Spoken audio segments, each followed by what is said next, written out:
Nuevamente con nosotros desde el canal comunitario Amagá Televisión, un invitado especial, profesional en Derecho, para hablar con todos nuestros televidentes y la red de canales del suroeste antioqueño, Redesur, y del oriente antioqueño, temas cotidianos, lo que nos ocurre a nosotros solicitando una pensión, bien sea de invalidez, por vejez, por sustitución, o cualquiera de los temas como indemnizaciones sustitutivas cuando no alcanzamos las suficientes semanas para la pensión de vejez. Temas cotidianos que a diario se abordan en la calle. Vamos a abordarlos hoy con un profesional en Derecho Laboral y Seguridad Social en Colombia. Acompáñenos desde el canal comunitario Amagá Televisión.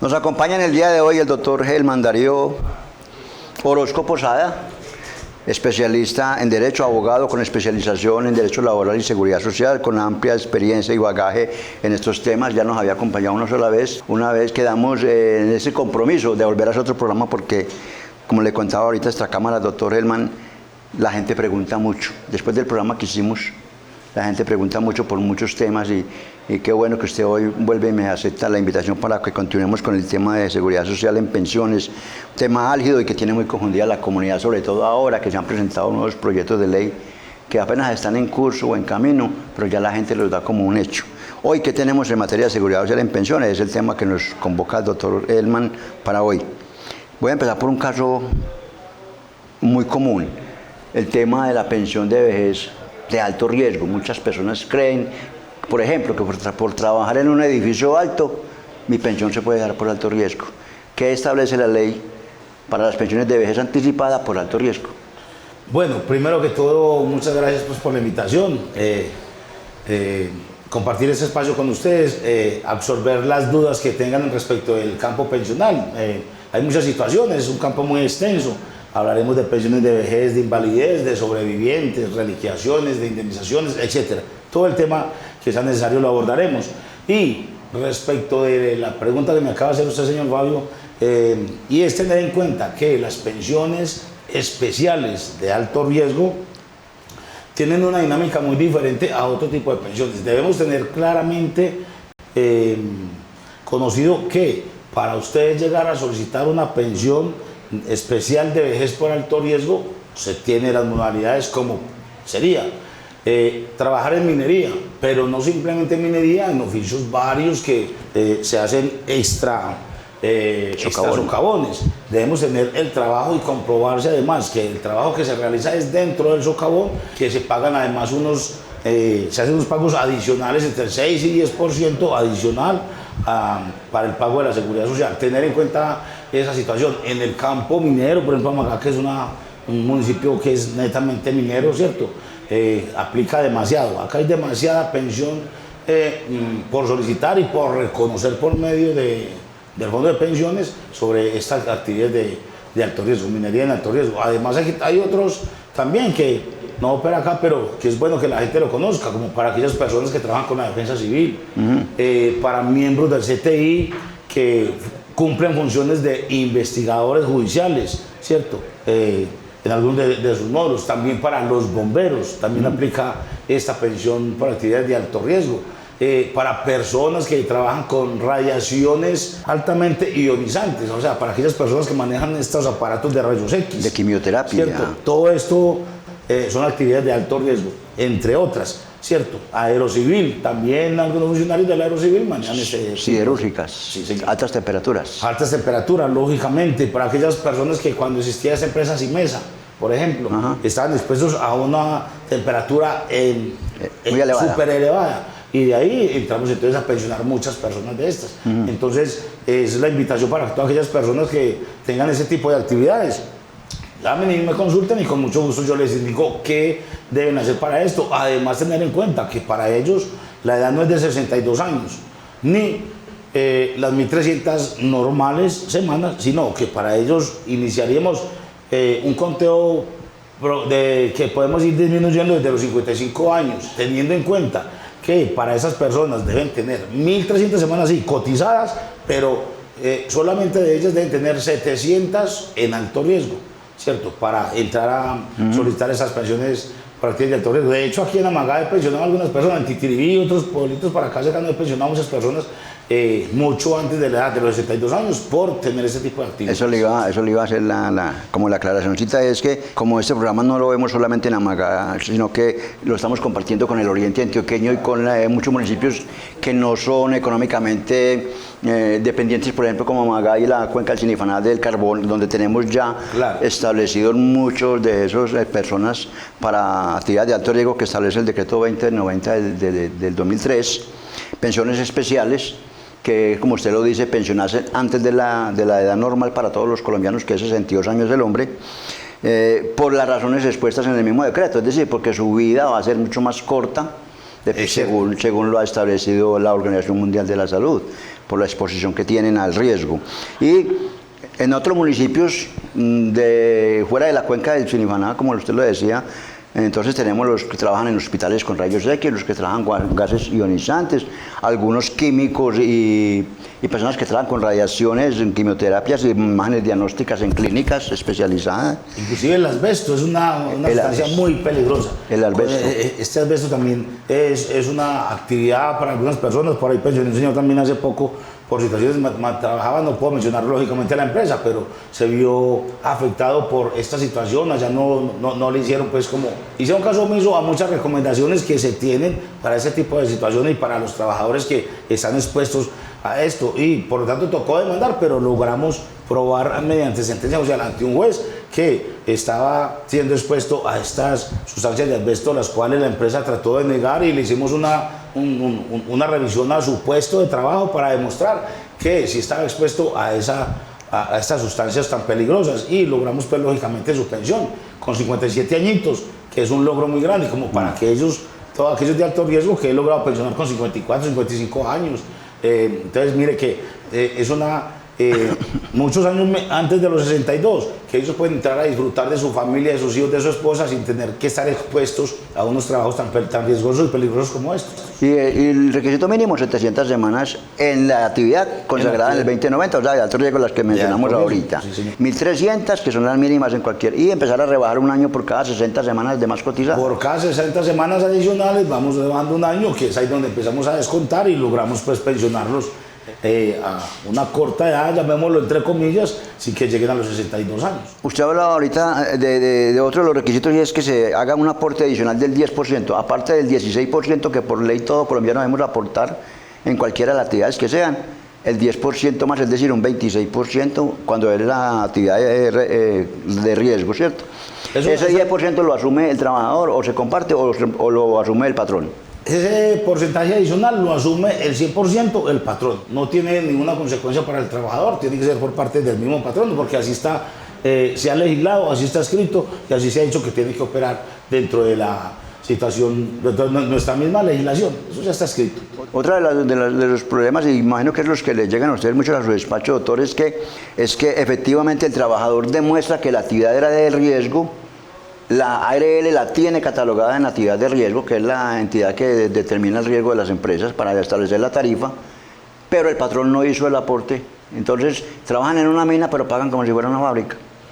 Ahí hay un problema también, pero no para el trabajador, simplemente para la empresa. Y si vamos claramente a determinar esto, también para el fondo de pensiones, cierto, que no tocaríamos en el momento la ARL, que es la Administradora de Riesgos Laborales, porque esta ARL estaría encargada simplemente como del accidente laboral, de la pensión de invalidez por accidentes laborales, pues, y otros. Pero acá la situación es, y lo que yo menciono siempre o relaciono, aquí se presenta una relación tripartita.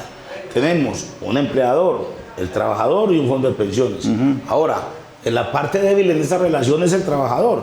Entonces, si el patrón no ha sido, llamémoslo así, como hay que decirlo por su nombre, ha sido irresponsable y no le ha pagado el porcentaje adicional a este trabajador, al fondo de pensiones, para que podamos luego pensionarlo por esa actividad de alto riesgo, con una edad inferior a los 62 años, cumpliendo los requisitos que ya hemos hablado de ello, entonces ese trabajador no se puede ver afectado en la situación, Me ha pasado en mi oficina, tengo demandas, he ganado y tengo en el momento algunas activas donde estoy demandando tanto al fondo de pensiones como al empleador para que sean ellos quienes cuadren ahí. Usted, fondo de pensiones, fue irresponsable en no reclamarle ese aporte adicional al empleador X, ¿cierto? Pero que mi cliente no se vea afectado, que la persona como tal, el trabajo como tal, no se vea afectado. Esa relación tripartita, repito, es una parte muy débil del trabajador y es el fondo de pensiones y el empresario quien tiene que cuadrar esa situación sin afectar al trabajador. Y mientras tanto, el trabajador tiene que seguir esperando. La situación es esa, mientras eso, pero se puede demostrar que sigue esperando, pero aquí podemos llamar una demanda de inducción a error. ¿Por qué? Porque el trabajador, cumpliendo con los requisitos de semanas que por irresponsabilidad del patrono no hizo los pagos adicionales, no tiene por qué sufrir las consecuencias de la irresponsabilidad del patrono. Entonces, es un juez de la República, en el orden laboral, quien tiene que definir mediante sentencia judicial y decirle, bueno, señor empleador o señor con pensiones, entre ustedes la guerra de esto, entonces, pero el afectado puede ser el trabajador, por lo tanto condeno al pago y reconocimiento y pago de la pensión especial por actividades de alto riesgo a partir de X fecha, ¿cierto? El señor viene trabajando por allá, pero si se comprueba pues que hubo esa negligencia del fondo de pensiones sobre el empleador, podemos reclamar retroactivamente que se le paguen esos salarios que dejó de devengar por incumplimiento del patrono o del fondo de pensiones en esa misma demanda de inducción a error. Teniendo en cuenta que son 1.300 semanas para la pensión, para pedir la pensión especial de alto riesgo, dentro de las cuales las primeras 700 deben ser laboradas en esas actividades del decreto 2090, y como lo vimos en la mes pasada, esas 600 semanas adicionales no necesariamente tienen que ser de alto riesgo. Puede haber trabajado, por ejemplo, yo trabajé 700 semanas cotizadas en una mina adentro, pero el resto lo trabajé en una finca. Sí. Yo tengo las 1.300, pero sumado los dos tiempos. Mi pregunta es, doctor, si para esas 600 semanas restantes para las 1.300, yo teniendo ya las 700 en alto riesgo, ¿me puede servir los 2 años de servicio militar que presté al ejército? Bueno, se tiene en cuenta que para estas pensiones de vejez sí no sirve este servicio militar. Ese es el tiempo público que llamamos. Se solicita al Ministerio de Defensa a manera de CETIL, que es un certificado electrónico, lo que anteriormente llamamos el bono pensional. El CETIL. Sí. Entonces, ese tiempo lógicamente que nos va a servir para sumatoria de esas semanas. La norma es muy clara y nos lo dice. Necesitamos 700 semanas en actividades de alto riesgo. El resto de semanas usted puede haber trabajado en una finca, manejando un carro, una moto, un chiver, no sé, lo que sea, pero simplemente demostrar que 700 de esas semanas fueron trabajadas en actividades de alto riesgo que ya las mencionamos. Aquí en Amagá tenemos un caso muy especial, doctor, y es que hay un poco de trabajadores bloqueados en empresas que se declararon en quiebra, en liquidez o están en proceso de liquidación y nadie está respondiendo y el contrato laboral está vigente. Tenemos varias, tenemos Nechi, tenemos el bloque, tenemos incluso de Industrial Ollera que fue declarada la liquidación, pero que todavía hay un problema grande con esas semanas que no le han pagado a los trabajadores. Esas semanas le hacen falta a un trabajador para empezar a lograr el beneficio del alto riesgo para el descuento. Y habría que iniciar un proceso judicial contra el agente liquidador en caso de que ya se haya establecido la liquidación de la empresa. Esa situación es muy delicada, don Fabio. ¿Qué sucede? Particularmente tuve también uno con un señor, no recuerdo el nombre, trabajó en Nechi muchos años. Ahora, la representante legal de Nechi para esa época resultó ser una señora, no recuerdo el nombre, que ya está en Bogotá.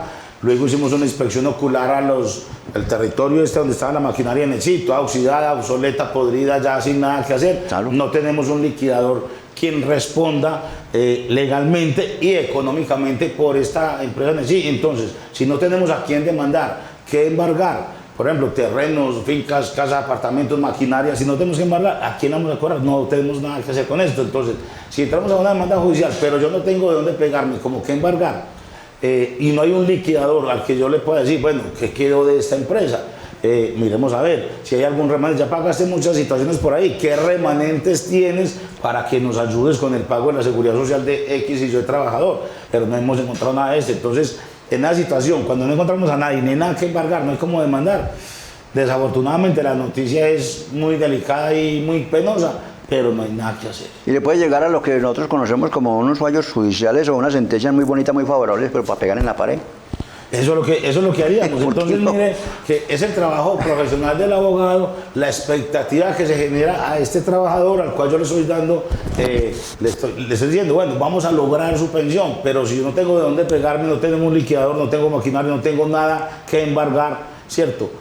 Nada que secuestrar de esta empresa como tal, no tengo a quién cobrarle. Entonces, es un trabajo que yo hice con todo el ánimo, con todo el cariño de ayudarle al trabajador, pero que no tiene ningún futuro para eso, porque no tenemos a quién cobrarle. En definitiva, no hay a quién cobrarle, entonces no hay nada que hacer. Ocurre mucho eso, doctor, aquí en este sector del suroeste, sobre todo, y en Medellín me imagino que también estará pasando con el servicio doméstico.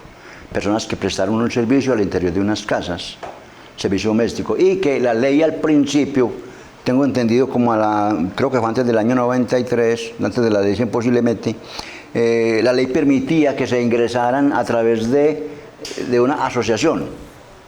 O sea, que se reunieran varios patrones, se conformara uno solo y pagaran ese aporte, porque no alcanzaban a devengar a esas personas un salario mínimo, ¿cierto? Porque ellos consideraban que la alimentación, el alojamiento y la manutención de la empleada dentro de la casa o interna estaba haciendo parte del factor salarial, entonces le pagaban muy poquito. A través de una asociación se lograban, pero hay muchos que ni siquiera a través de eso pudieron cotizar. Cuando ya la ley 100 obligó a que todo el mundo debería de cotizar, ese tiempo atrás les hace falta para la pensión y están bregándolo a buscar de esa manera, ¿cierto? Pero cuando el patrón se declara en insolvencia, como usted dice, es muy difícil. Es cierto, sucedía demasiado, ¿cierto? Afortunadamente con la ley 100 y eso nacen entonces una cantidad de derechos y bondades para estas mucamas, trabajadoras de servicio, para el bien y beneficio de ellas mismas, porque tenemos en cuenta y en el entendido, y lo acaba de manifestar usted, que se llevan a una casa de lunes a lunes, de domingo a domingo, descanse 3 horitas, 4 horas, aquí está durmiendo, aquí está comiendo, aquí tiene todo, entonces no tenemos que pagarle ni un salario mínimo ni su seguridad social, acá está muy bien con nosotros, pero no, eso es falso, porque desde cualquier punto de vista, y si hablamos desde el Código Sustantivo del Trabajo y miramos algunas bondades del Ministerio de Protección Social, que es el encargado de cuidar, velar que los derechos de los trabajadores no sean vulnerados por sus patronos, en ese caso se habían demasiado vulnerados.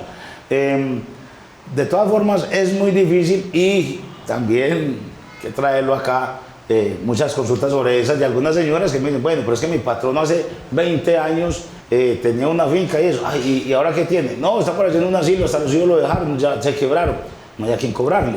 ¿Cómo vamos a ir a retrotraernos a decirle? Los pagos de su seguridad social se deben hacer, paguemos todo el tiempo que sea necesario. ¿Cuánto trabajó usted con la señora? Certifíqueme que la señora laboró con usted. Dígame si le pagó la seguridad social. No, nunca le pagué. No, pues si yo no tengo que pagarle salario. No, no estoy hablando de salario, yo estoy hablando de la seguridad social, porque tenemos claro que los salarios, si no los reclamamos en 3 años, ¿cierto? Posteriores a esto, prescribe la acción para entrar a hacer reclamaciones o demandar. Pero estamos hablando es de, no de salarios, sino de los pagos de la seguridad social, que esos pagos no prescriben en el tiempo. Pero encontramos entonces la situación que los patronos se insolventaron, están jodidos, pues que para la época, y no hay forma de hacer nada. ¿Cómo los vamos a mandar si no tenemos que cobrar? Lo mismo ejemplo que hablamos con la mina Nachi, por ejemplo, y otras que hay por acá, que se me escapa el nombre, que me ha pasado la misma situación. Entonces no habría forma de reclamar nada para estas mucamas o estas señoras del servicio que tanto bien le hicieron a estas familias, que tanto les colaboraron y les ayudaron tanto tiempo, pero ahí no hay nada que hacer. Y lo mismo está pasando con lo que nosotros llamábamos madres comunitarias, que era un servicio que se prestaba de manera comunitaria en algunos sectores, que por muchos años le prestaron ese servicio al Estado, que el Estado nunca las vio como unas trabajadoras, ¿cierto? Y que hoy las están empezando a reconocer. Sucede algo muy particular también con las madres comunitarias, y es lo siguiente.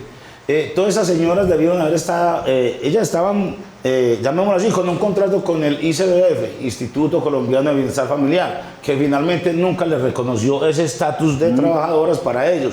Entonces, cuando uno va a ir a reclamar las madres comunitarias que prestaron un servicio bien bonito de crianza de tantos niños, de todas las funciones que cumplieron, y van a reclamar finalmente al ICBF, derechos de petición, y allá los que están respondiendo, tengo 34 de esas de Titiribí, desafortunadamente. ¿Madre comunitaria? Sí, qué pesar.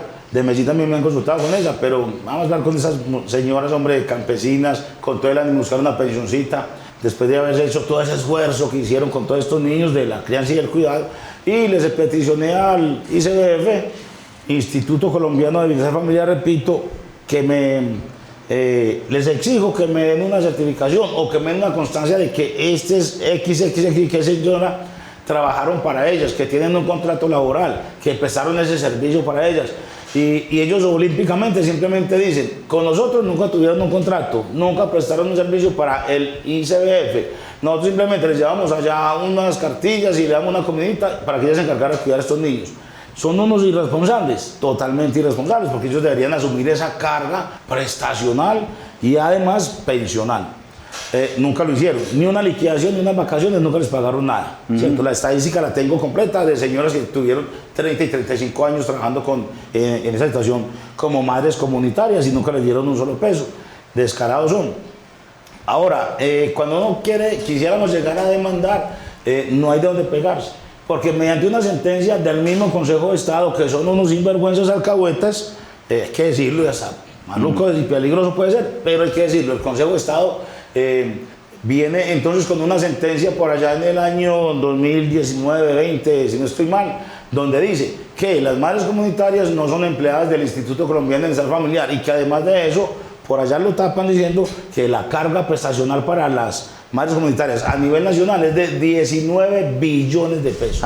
Entonces dicen ellos que no tienen de dónde ir a sacar 19 billones de pesos. Entonces acá nos quedamos sin un espacio de cómo llegar a colaborar a esas madres comunitarias que se lo merecen, que le hayan pagado sus prestaciones y que por lo menos tuvieran una pensioncita. Por lo menos, ¿cierto? Pero no, nada de eso. Todo eso fue ya negado mediante esa sentencia del Consejo de Estado que se inventaron ellos allá como suele suceder en ese país. Y lo mismo está pasando ahora, lo que pasa es que le cambian de nombre, doctor. Vea, simplemente ahora están haciendo eso a tercerización a través de juntas de acción de padres de familia. Sí. O sea, le están cargando la responsabilidad laboral a los mismos padres que conforman el hogar, o sea, a los mismos padres de los hijos que están siendo atendidos en el mismo hogar, en los CDI, y están contratando con la misma asociación de padres de familia, pobres personas que no tienen siquiera para ellos. Ahora van a tener para responder por unos trabajadores, ¿cierto? Es cierto. Y contratando con terceros, como lo que está ocurriendo también en los hospitales, hay que decirlo también, es que como la ley prohibió la tercerización, entonces se inventaron el famoso contrato sindical, pero con unos sindicatos que nadie conoce porque el sindicato de base de los mismos hospitales ni siquiera tiene acceso a esa contratación. Claro, es cierto, es cierto. Así se maneja ese tema en ese país. Muchas veces uno quisiera ayudarle a tanta gente, pero desafortunadamente una sola golondrina no se verá. No teníamos que unirnos mucha gente también como a ver qué se puede hacer, pero desafortunadamente el tema, hasta ahí donde lo llevamos, pues se ha visto la imposibilidad, la negligencia del mismo Estado, de entidades y todo lo que hemos mencionado acá. Es muy compleja la situación. Y ahora regresemos de este primer corte de mensajes institucionales, doctor Helman, vamos a hablar un poquitico ya. Hablar de esos mitos que hoy se tienen, de lo que la gente está creyendo hoy, que porque es proyecto de ley o promesa de campaña de algún candidato, ya es ley. Entonces ya la gente cree que porque se radicó un proyecto de acuerdo, por ejemplo, para la pensión anticipada o para algo otros beneficios de reducción de edades y tiempos, ya la gente cree que eso es un hecho. Y eso apenas empezó un camino que yo no creo que alcance a terminar, pero bueno que ahorita hagamos un paralelo entre lo que se ha propuesto de pronto por encimita en la reforma pensional que hoy está en el Congreso y lo que hoy tenemos en realidad. Claro, sí, no hay ningún problema. Tocaremos el tema también. Enseguida regresamos de este primer corte, doctor Helman. Muchas gracias.